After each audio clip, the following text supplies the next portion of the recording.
किसी ने क्या खूबसूरत बात कही है कि पहले भी था सब्र अभी भी जारी है। पहले भी था सब्र अभी भी जारी है। कभी तो कहेगा वक्त आ अब तेरी बारी है। नमस्कार दोस्तों, ईश्वर सदैव आपका भला करे और आपकी झोलियां ईश्वर के आशीर्वाद से हमेशा भरी रहे।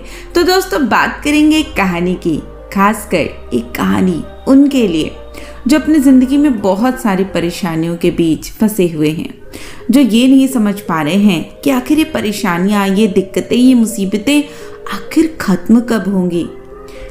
जब समय आपका बहुत ज़्यादा इम्तहान लेता है तो हमारे सब्र का बांध टूट जाता है। कितने लोग निराश और हताश होकर अपने जीवन तक को गंवा देते हैं, लेकिन जो लोग सब्र करते हैं और अपने प्रयास करते रहते हैं उनको ज़िंदगी क्या देती है, आज इस खूबसूरत कहानी के माध्यम से जानने का प्रयास करेंगे। तो बात करेंगे एक कहानी की। ये कहानी है एक छोटी सी लड़की की।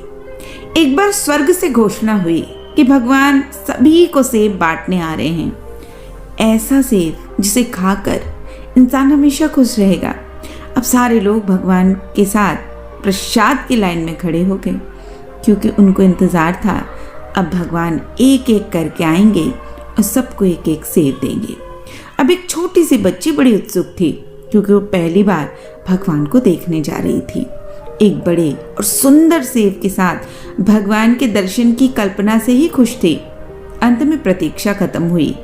बहुत लंबी कतार में जब उसका समय आया तो भगवान ने उसे एक बड़ा और लाल सेब दिया, लेकिन जैसे उसने सेब पकड़कर लाइन से बाहर निकलने का प्रयास किया, उसका सेब हाथ से छूटकर कीचड़ में गिर गया। बच्ची उदास हो गई। अब उसे दोबारा से लाइन में लगना पड़ेगा। दूसरी लाइन पहले से भी लंबी थी, लेकिन अब उसके पास कोई रास्ता नहीं था। सब लोग ईमानदारी से अपनी अपनी बारी का इंतजार कर रहे थे, ताकि भगवान के हाथ से उन्हें भी सेब मिल सके। आखिर में हारकर वो बच्ची फिर से लाइन में लग गई, अपनी बारी की प्रतीक्षा करने लगी। आधी कतार को सेब मिलने के बाद सेब खत्म होने लगे। अब तो बच्ची बहुत उदास हो गई, आंखों से आंसू आने लगे। उसने सोचा उसकी बारी आने तक तो सारे सेब खत्म हो जाएंगे, लेकिन वो ये नहीं जानती थी कि भगवान का भंडार कभी खाली नहीं होता है। जब तक उसकी बारी आई तो और भी नए सेब आ गए।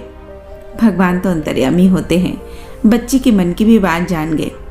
जब वो बच्ची के सामने आते हैं तो इस बार बच्ची को एक सेब देकर उन्होंने कहा कि पिछली बार वाला सेब एक तरफ से सड़ चुका था, तुम्हारे लिए सही नहीं था, इसलिए मैंने उसे तुम्हारे ही हाथों गिरवा दिया। इसलिए तुम्हें ज्यादा दुखी होने, परेशान होने की कोई जरूरत नहीं है। भगवान तो अंतर्यामी होते हैं। बच्ची के मन की बात जान गए। उन्होंने इस बार बच्ची को सेब देकर कहा कि उदास, परेशान होने की जरूरत नहीं है। जो पिछली बार वाला मैंने सेब दिया था वो एक तरफ से सड़ चुका था, तुम्हारे लिए सही नहीं था, इसलिए मैंने उसे तुम्हारे ही हाथ से गिरवा दिया। दूसरी तरफ लंबी कतार में तुम्हें इसलिए लगाया ताकि नए सेब अभी पेड़ों पर थे और उनके आने में समय बाकी था, इसलिए तुम्हें अधिक प्रतीक्षा करनी पड़ी, लेकिन ये सेब अधिक लाल, सुंदर और तुम्हारे लिए सबसे अच्छे हैं। अब भगवान की बात सुनकर बच्ची संतुष्ट हो गई। तो कहानी से आपने क्या समझा? ये कहानी एक रूपक थी, अर्थात ये कहानी हमें बताने के लिए थी कि जिंदगी में यदि आपको भी इसी तरह से बार बार अपनी कतार में अपने फल को पाने की प्रतीक्षा करनी पड़ रही है, तो याद रखें कि जिस भी काम में बार बार विलंब हो रहा है, तो पहली बात, यदि आपसे वो काम ना हो पाए, वो आपको चीज़ ना मिले, तो उसको प्रभु की इच्छा मानकर स्वीकार कर ले।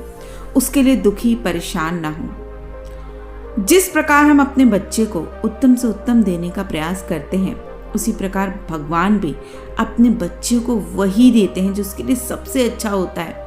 इसलिए अपने प्रयास को कभी ना छोड़े।